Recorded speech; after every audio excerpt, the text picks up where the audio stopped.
Selamat siang, salam sejahtera untuk kita semua.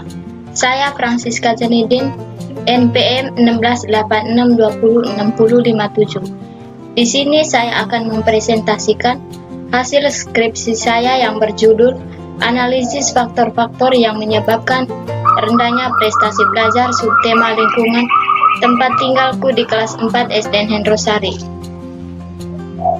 Yang pertama yaitu latar belakang.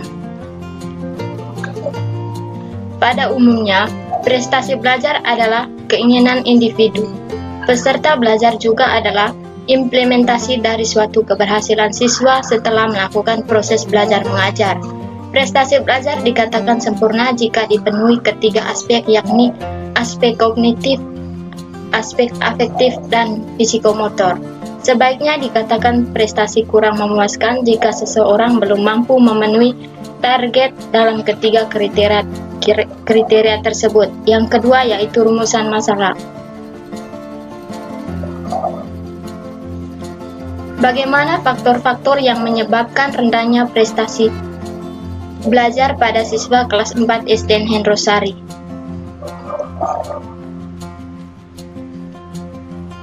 Faktor penyebab rendahnya prestasi belajar yang pertama yaitu faktor internal.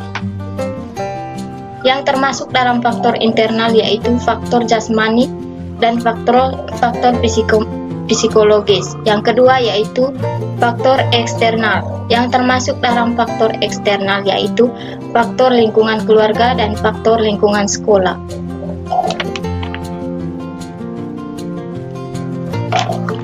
Prestasi belajar.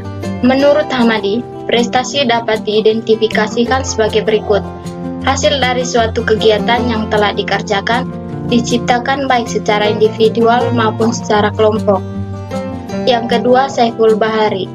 Hasil belajar dibagi menjadi 4 golongan, yaitu yang pertama pengetahuan, yang kedua kemampuan, yang ketiga kebiasaan dan keterampilan, dan yang keempat sikap. Dilihat dari pendapat para ahli di atas, peneliti menyimpulkan bahwa prestasi belajar adalah hasil usaha siswa yang dapat dicapai berupa pengusahaan pengetahuan, kemampuan, kebiasaan, serta keterampilan setelah mengikuti proses pembelajaran yang dapat dibuktikan dengan hasil tes. Yang ketiga yaitu metode penelitian. Dalam penelitian ini, peneliti menggunakan metode penelitian kualitatif. Berdasarkan metode penelitian yang digunakan oleh peneliti yang terkait dengan rumusan penelitian dan penemuan awal penelitian, maka peneliti menggunakan pendekatan penelitian kualitatif deskriptif karena dalam penelitian ini menghasilkan kesimpulan berupa data yang menggambarkan secara rinci, bukan nyata yang berupa angka-angka. Yang keempat yaitu pembahasan. Data yang dideskripsikan pada bagian ini adalah hasil wawancara dan pertanyaan wawancara ke siswa melalui angket yang peneliti lakukan terhadap guru, wali kelas, dan peserta didik yang berkaitan dengan prestasi belajar siswa pada subtema lingkungan tempat tinggalku di kelas 4 SDN Hendrosari. Yang pertama yaitu faktor internal. Yang termasuk dalam faktor internal yaitu faktor kemampuan siswa. Dilihat dari respon siswa melalui pertanyaan wawancara ke siswa dan angket bahwa masih banyak siswa yang kurang melatih bakatnya, lebih ke kegiatan yang tidak menunjukkan kemampuan dan melakukan aktivitas yang kurang tepat dalam mengembangkan kemampuannya. Yang kedua, kedisiplinan siswa. Apabila kedisiplinan siswa terbentuk sejak dini, akan terlatih untuk taat dan tertib dan bertanggung jawab dalam melaksanakan tugasnya dengan baik. Yang ketiga yaitu minat. Peran guru sangat penting dalam meningkatkan minat belajar siswa saat di sekolah, karena guru merupakan orang tua kedua siswa di sekolah. Yang kedua yaitu faktor eksternal. Yang termasuk dalam faktor eksternal yaitu faktor keluarga.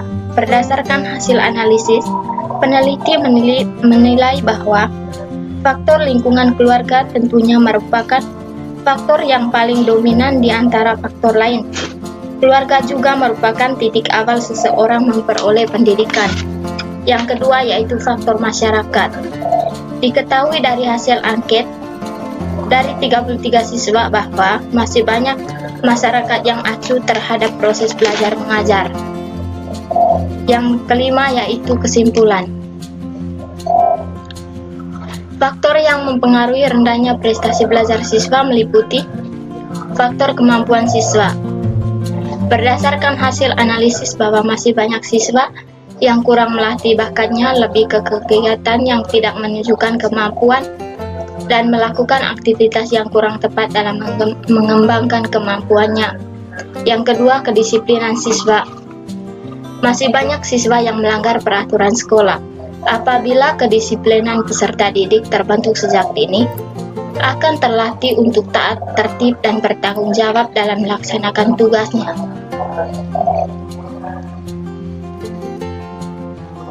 Yang keempat yaitu faktor keluarga. Berdasarkan hasil respon angket dari 33 siswa, masih banyak orang tua yang kurang memperhatikan dan mengawasi anaknya dalam belajar. Yang kelima, faktor masyarakat. Diketahui dari hasil angket dari 33 siswa bahwa masih banyak masyarakat yang acuh terhadap proses belajar mengajar. Demikian presentasi saya, jika ada salah kata mohon dimaafkan. Terima kasih.